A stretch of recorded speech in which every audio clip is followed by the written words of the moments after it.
Oi, queridos alunos, obrigada por terem vindo e eu agradeço o privilégio de ter realizado o documentário Biodinâmicas através da Lei de Incentivo Ministério da Cultura, com patrocínio master total da Indaco, que sem eles não seria possível. E antes de tudo, agradecer a oportunidade de estar aqui com vocês, com a Escola Amor em Lima, com Fernanda Lenz, com a Ruth e com a nossa querida das Libras e os outros participantes à distância.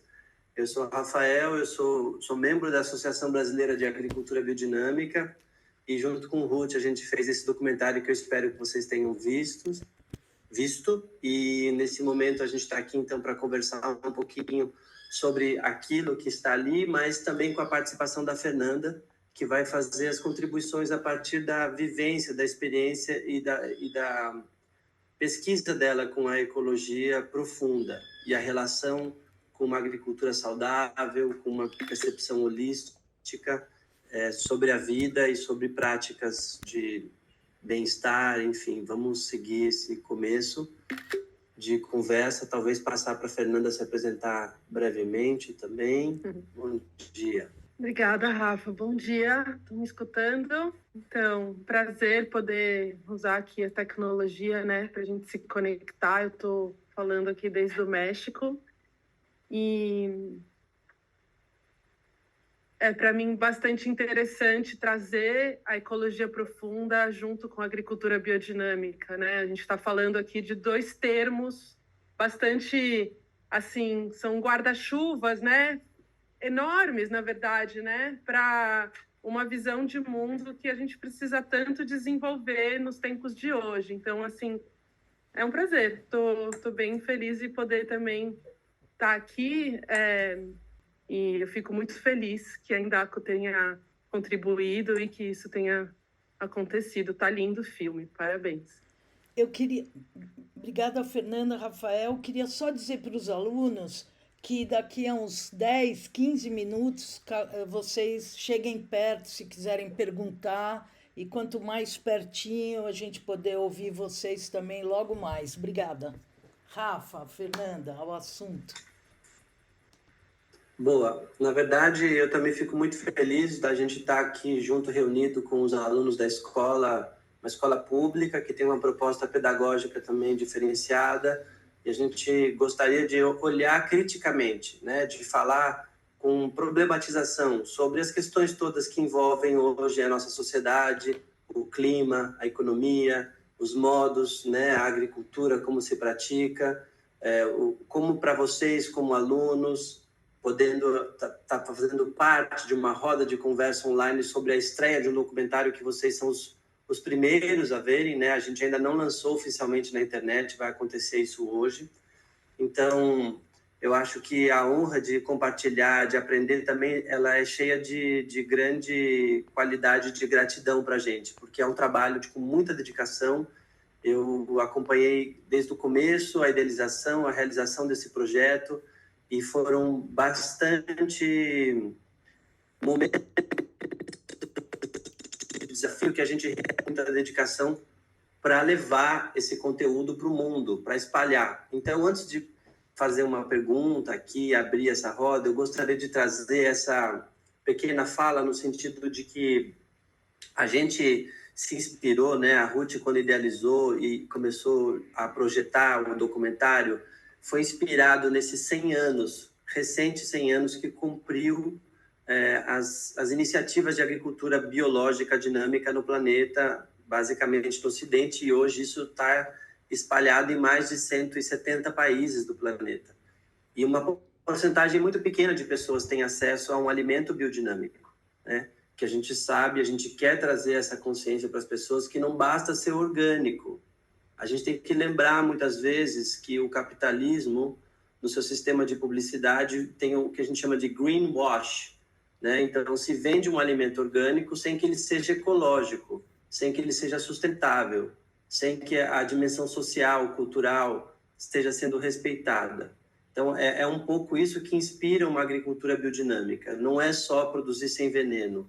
Existem outras camadas para que a gente possa ser sustentável, para que a gente possa ser ecológico, para que a gente possa ser biodiverso e respeitar a Terra como um organismo vivo.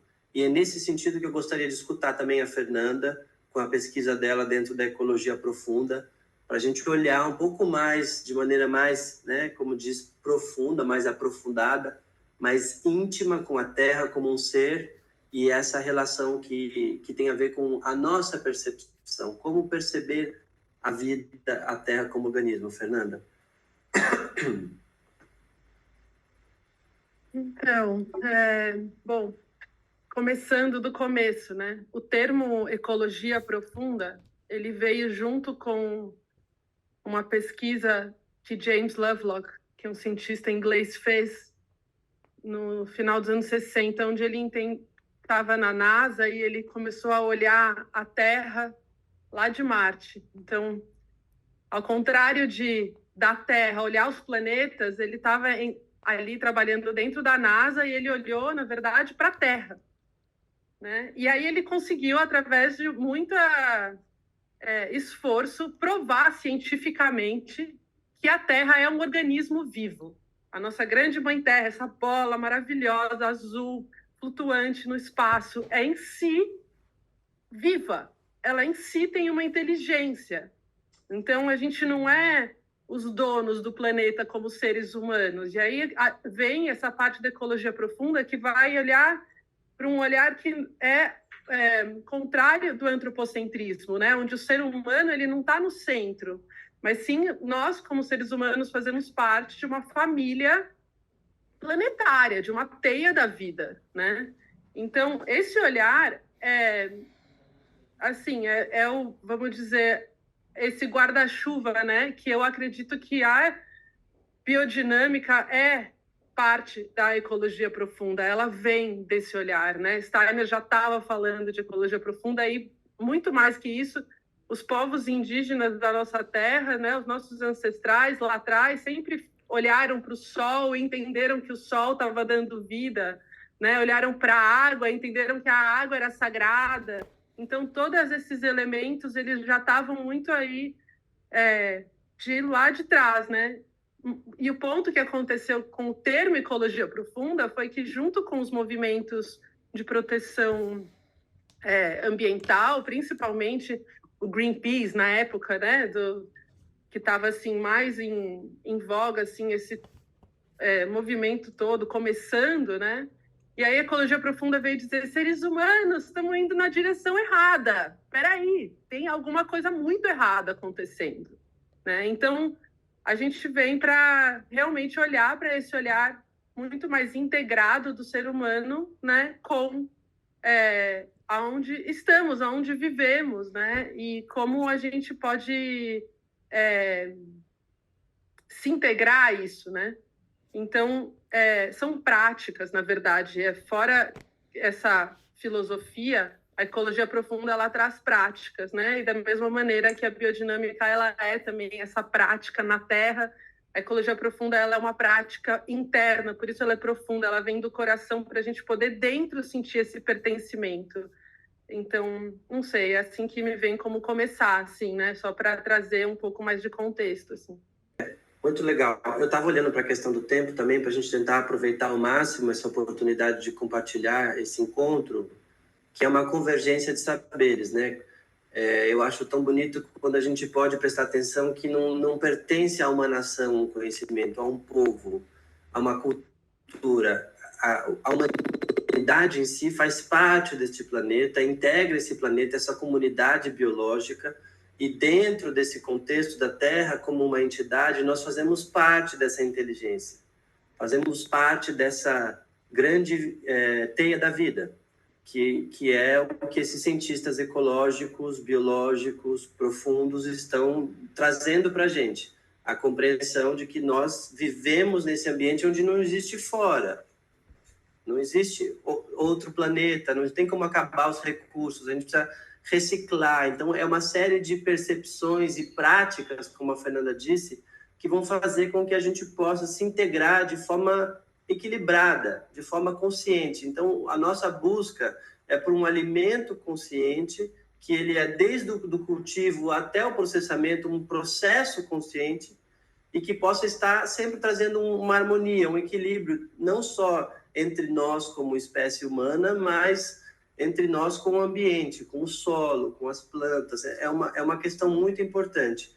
Nesse sentido, eu gostaria de devolver aqui a bola, fazendo uma pequena leitura de culturas muito ancestrais. Quando a gente fala de agricultura biodinâmica, a gente sabe que os indígenas fazem uma agricultura conectada com a terra, como os quilombolas fazem, como aborígenes fazem, todos os chamados povos primitivos, povos ancestrais, fazem uma agricultura conectada com os astros, fazem com respeito, com veneração à terra como mãe, como um ambiente sagrado de devoção, porque é um grande milagre viver no planeta, no cosmos. A gente tem a oportunidade de viver aqui e desenvolver o nosso processo de consciência. E aí eu vou fazer uma pequena leitura de um pedaço que eu achei do número 76, de um extrato de Lao Tzu, que é um dos primeiros tratados da humanidade de filosofia, de conhecimento espiritual, de conhecimento do mundo, esse mundo interno que ela comentou, que está escrito no Tao Te Ching. E diz assim: quando ingressa na vida, o homem é tenro e fraco. Quando morre, é duro e forte. Ao entrarem na vida, as plantas são tenras e frágeis. Quando morrem, são secas e duras. Por isso, os duros e fortes são companheiros da morte, e os tenros e frágeis são companheiros da vida. Por isso, se as armas são fortes, não sairão vitoriosas. Quando as árvores são duras, são abatidas. O que é grande e forte diminui. O que é suave e fraco prospera. Fernanda, quer comentar? Difícil comentar Lao Tzu, né? Você me deu agora uma batata quente na mão. É bem amplo, né? E profundo ao mesmo tempo. Eu vou falar algo que para mim ficou vivo assistindo o filme, tá? Assim, transmitindo, mas que é essa possibilidade de olhar para a diversidade, né? Como a nossa potência. Eu acho que isso também aí trazendo, né? Assim, a oportunidade de estar aqui com os alunos, né? E acho que esse lugar tão importante que é a gente crescer e entender que, e assim, a gente, adultos todos, né? E olhar para a sua unicidade como potência, né? Então, isso eu acho que, assim, traz, assim, dentro da ecologia profunda, esse olhar que realmente olha para o que eu amo fazer. É aí que você tem que ir. O que você, né, se importa? Eu me importo com os animais, eu me importo com, não sei, com as roupas que estão jogadas, sei lá, né, com o consumo de drogas que destrói vidas, não sei, estou aqui jogando para o alto, mas assim, o que toca o seu coração, né? E eu acho que isso dentro das plantas é muito interessante e como a biodinâmica traz isso, porque vai cada vez mais capacitar as plantas, né, assim que eu entendo, para fazerem o seu trabalho. E dentro de uma agrofloresta, dentro de um lugar onde tem tanta diversidade, né, é assim que prospera, né? Então isso é uma visão de mundo completamente oposta à nossa pasteurização do dia de hoje, onde você tem que fazer parte de um grupo, participar e ser igual a todos para ser bem, né, aceito e etc. e tal. Enfim, e aí eu acho que tem toda essa relação de visão de mundo que me vem, assim, né? Essa transição que a gente realmente precisa fazer de entender a diversidade, entender a integração, né, de todos, a cooperação. Isso faz tudo... esse mundo interno que a gente tem de emoções, né, de lugares muito profundos, assim como seres humanos, somos muito complexos, né? olhando para como a gente pode se apoiar e, enfim, se ajudar dentro dessa complexidade. Enfim, é isso, Sim, reflexionando um pouco, assim. muito bom. Ruth, Então, eu queria agradecer esse começo ou metade do nosso tempo. Eu queria que alguém dos alunos ou vários alguém se aproximassem, tivessem alguma pergunta para fazer, ou querem falar qualquer coisa, se está com fome, se está cansado, ou se ouviu alguma coisa daqui que toca, que tem dúvida, para a gente realmente fazer uma roda de conversa. E queria boa. dizer que nasceu já é, viu, galera? Ninguém precisa chegar a lugar nenhum no mundo, é só viver bem, intensamente, com respeito. Gestora, professora, educadora. Tá chegando alguém aí. Tá chegando. Eu sou professora de ciências aqui e eu estou com uma estudante, que é a Ana Violeta, que ela Prazer. gostaria de fazer uma pergunta aqui para vocês. Vocês estão ouvindo bem? Muito bem. Tudo bem? Joia, Me chamo Ana Ana Violeta, Violeta. no ano aqui da Amorim. Eu queria perguntar para vocês, eu estou fazendo um trabalho de conclusão do ano aqui no Amorim, que fala sobre poluição marinha. E aí eu estou falando principalmente sobre o petróleo. E aí eu estava pesquisando para fazer minha conclusão essa semana sobre métodos de substituição do petróleo, como a gente pode deixar de usar ele. Só que eu quase não achei jeitos. Então eu queria perguntar para vocês se dentro da biodinâmica existe algo que possa substituir o uso do petróleo ou diminuir os impactos que ele tem. Maravilha. Eu vou começar, depois a gente escuta outros pontos de vista. Obrigado, Ana Violeta. Que alegria saber que você está fazendo uma pesquisa tão importante como essa, torcendo pela sua investigação. E que sim, existem caminhos, né? Muitas vezes eles não aparecem assim evidentes, muito fáceis de encontrar, mas você tem uma boa pergunta, você tem um compromisso, a gente vai encontrar soluções. E o que eu sei é que a gente tem os biocombustíveis, né?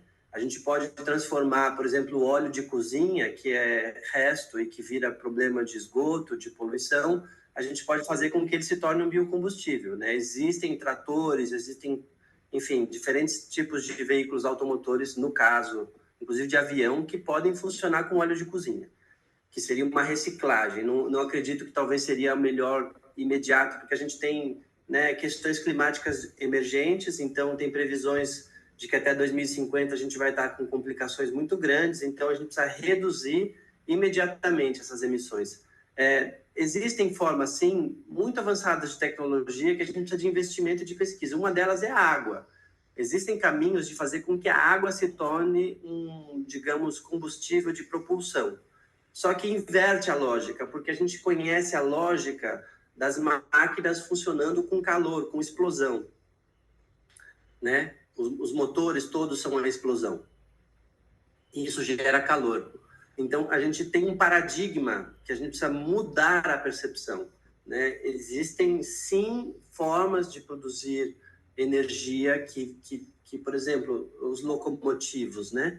A gente teria locomotivas nesse país se não fossem problemas históricos como a democracia que foi aviltada no que a gente chama de ditadura militar, que destruiu trilhos de trem no país. Mas, por exemplo, existem outras formas que a gente pode pensar de logística, de transporte, além dos modos outros de operação, de como a gente entende a ciência, né? Então, a nossa ciência ela é uma mecânica e materialista. Então, a partir dessas óticas, outras mais espirituais, mais espiritualistas, mais orgânicas, mais biológicas, existem sim caminhos que a gente pode transformar o que a gente ainda nem conhece, porque a gente pesquisa muito pouco, principalmente sobre o mundo marinho, né? O mundo marinho é o menos conhecido. Então, eu acho que a minha contribuição é um pouco essa. Eu acho que a gente tem sim outras formas, a gente precisa de apoio, né, da sociedade civil, seja da indústria, seja da academia, seja do governo. A gente precisa buscar soluções para encontrar o que de veras já existe, que são formas mais sustentáveis, seja ela a água, seja ela o vento, seja ela a luz solar, seja ela as eletricidades a partir de processos de compostagem, né? A própria compostagem é um processo energético, que é a fermentação, que sem fermentação a gente não tem chocolate, a gente não tem café, a gente não tem vinho, a gente não tem queijo. É uma forma de energia de vida. Então, eu acho que é isso que eu posso contribuir nessa pequena fala, Ana Violeta. Fernanda, tem uma ideia?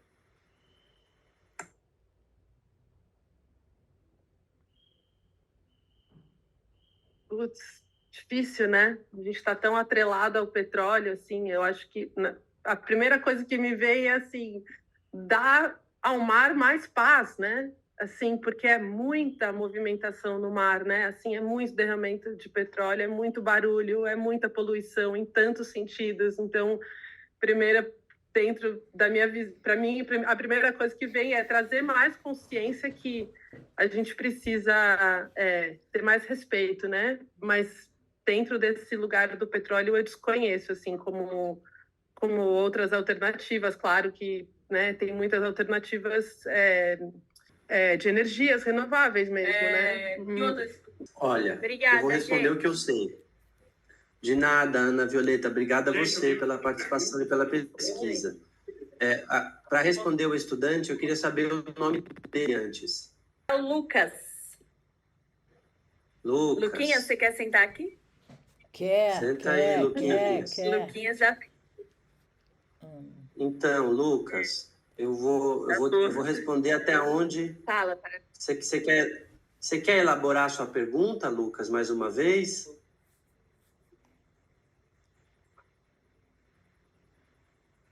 Bem-vindo, Vamos lá? Lucas. Sim. De onde veio os animais? E de onde veio a energia? E de onde veio a terra? E de onde veio a gente? Tá, eu entendi que você fez uma pergunta de onde veio. De onde veio... É isso? Você perguntou de onde veio a terra, de onde veio os animais, de onde veio a energia, é isso? A energia,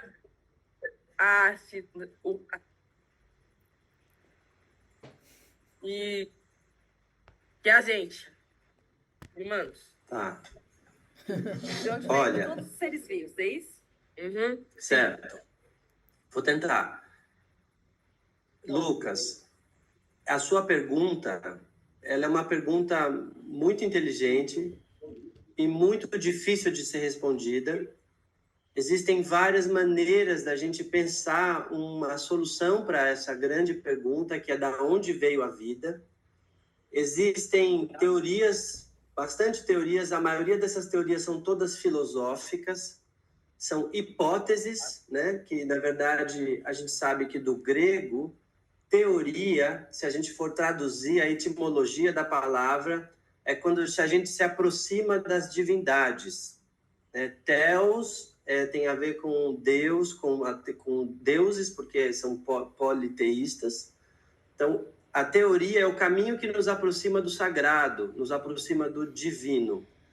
E quase todas as últimas teorias que vêm assim nos 5, 6, 7 séculos, digamos assim, no Ocidente, a partir do nosso lugar de pesquisa acadêmico, as teorias mais aceitas são chamadas teorias evolucionistas, que partem do pressuposto de que existe uma grande explosão e a partir dessa explosão a vida foi se construindo em relações atômicas, galáxias e sóis e relações com hidrogênio e a construção de moléculas e basicamente isso é chamado de darwinismo e existem outras formas de olhar para a evolução que não apenas essa visão predominante, hegemônica, darwinista, que diz que o homem, inclusive, veio dos macacos. E eu posso dizer para você que isso é uma teoria, isso é uma hipótese, e que ela é muito contestada, inclusive, hoje. Da onde veio a vida, né? Da onde veio as bactérias? Tem gente que fala que veio de cometas. Tem visões, inclusive, que dizem que são alienígenas que vieram aqui há muito tempo atrás. Existem muitas visões. A gente não sabe dizer qual é a melhor ou qual é a mais correta. A gente sabe dizer qual é a mais aceita E essa que é mais aceita, ela geralmente ela tem um interesse por trás, né? Ou seja, ela é divulgada como a mais correta, a mais justa, porque existem interesses também por trás dessas teorias, dessas hipóteses. Mas, basicamente, nós não conseguimos, como comunidade científica, ter uma resposta pronta, executável, objetiva, dizendo da onde surgiu a vida. A única coisa que eu posso dizer, e de repente passar a Fernanda para ela colocar a opinião dela também nessa conversa, é que, para mim, na minha investigação, na minha pesquisa, a nossa vida veio da luz. Agora, da onde veio a luz é uma outra pergunta, né? Então, Fernanda, o que você diz para o Lucas? Oi, Lucas. Para mim, eu tenho sempre o entendimento que nada vem do nada e nada termina no nada. Então, tudo vem de uma relação. Não é só, para mim, não é só da luz, mas sim da água, e sim do ar, e sim do fogo, né? E principalmente desses 4 elementos, que é o que constitui tudo, né? Todos, a água, a terra, o fogo e o ar, né? São os 4 elementos que estão dentro do nosso corpo, que estão em tudo que a gente vê à nossa volta, em tudo tem esses 4 elementos. E aí a interação, o que acontece quando você põe fogo e ar junto, né? O que acontece quando o ar encontra com a água? Enfim, todas as relações é uma dança dos elementos, e eu acredito que tudo surgiu a partir dessa dança. E não tem nem começo nem fim. A gente não tem um início, que teve um momento que aconteceu tudo, né? Teve o desenvolvimento, mas não sei, eu vejo assim. Mas é um tema bom de ficar falando por um bom tempo. Vai lá, Ruth. Eu queria falar ao Lucas, a Ana e a todos que o importante da vida é a gente sempre questionar, ficar curioso, conversar, ainda mais quando a gente ainda não tem tanta responsabilidade, dá tempo de falar coisa legal, pensar e elaborar. Quem sabe você vai trazer novas ideias para isso tudo. E para mim, o mais importante é que você aproveite a sua vida nesse planeta lindo, azul e verde, e possa deixar de lado as coisas que não são boas influências. Não precisa seguir a massa quando ela diz coisa que você não acredita. Tá bom, Lucas? Obrigada por ter vindo aqui pertinho da gente. Obrigado também. Olha, muito legal. Eu vou corroborar com a fala da Fernanda, porque acho que é um pensamento mais espiral e que são os elementos. Mas eu vou puxar uma sardinha para o meu lado, como se diz em português, porque eu sou pesquisador do canto e eu entendo que vem do som também, que os elementos nascem do som. Como ela disse que tudo é uma dança, a gente dança com música. Então eu acho que o som é primordial, Lucas, nessa história. A música talvez seja uma grande chave para a compreensão do mistério da vida. Lindo. Um dia vocês passam aí também um outro documentário que eu fiz que chama Todo Mundo Dança. Bom, eu sou aquela que está mediando, é uma primeira vez na vida, uma conversa aqui, e quero agradecer todos. Já é hora de vocês irem para outra tarefa. Amanhã tem mais, não sei se são as mesmas pessoas ou outras. Agradecer muitíssimo a Fernanda, ao Rafael, a vocês, a escola que é linda, e a todo mundo que está ouvindo a gente, que vai ouvir no futuro. Que a vida seja leve, o mais leve para todos, biodinâmicos.